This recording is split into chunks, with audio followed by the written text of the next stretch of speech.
Well, I thought of becoming a priest when I was in 5th grade, thanks to a nun who kind of encouraged that, and that's when I first thought about it, yeah. As a young man, I was an altar server. In those days, altar serving was a little more than it is now. You had to learn a whole series of Latin prayers. Then you were quizzed whether you knew it.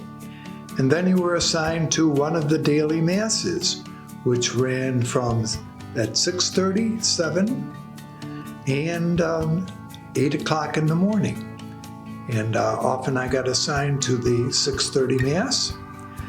My mother bought me an alarm clock and told me to use it, and that's how I became a server. And the distance from my house to the church to serve was a good 20 minutes. So lots of mornings, there I was.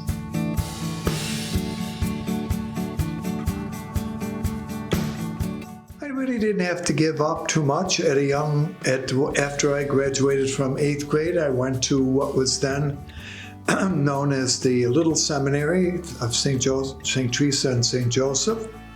And so I was with a group of other young men my age who were thinking about becoming a priesthood. So that was a 4-year high school. And then in those days, the school was divided into 2 parts. In order to become a priest, you had to go to school for 12 years, including 4 years of high school, 4 years of college, and 4 years of what would be called the theologate. Now at the Diocesan Prep Board, which became its new name in the early 1960s, it was 4 years of high school and 2 years of college. And then you were sent to another seminary for the next 2 years of college and the 4 years of theology. So in my days, I was sent to Our Lady of Angels, which was the seminary at Niagara University. And then in 1961, our own diocese established its own seminary in East Aurora, and that's where I was sent for the theology years. It was then called St. John Vianney Seminary.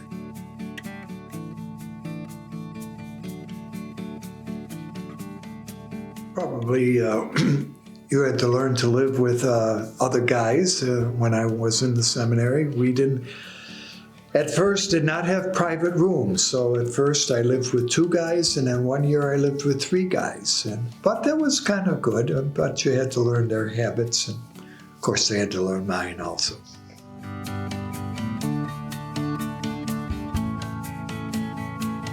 Well, what I had not originally planned when I was ordained, but I was sent to be a teacher at that time, the very seminary that I had first come from, the Diocesan Seminary.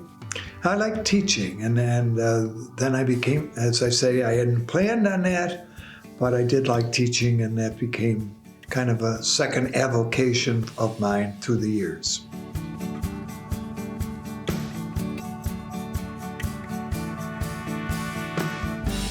Well, my first year I was sent to a place called the Missionary Apostolate, which was out in the country. My first place was at Hinsdale, New York, which was considered to be a suburb of Olean. It's about 4.5 miles outside of Olean. Then I was sent to be a teacher at the Prep Seminary, as I said.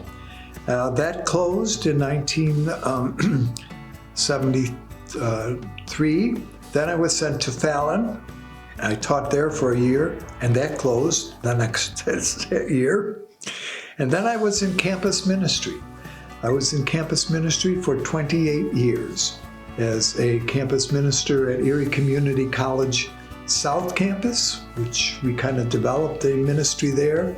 And then in 1995, I went to become a campus minister at the North Campus of Erie Community College.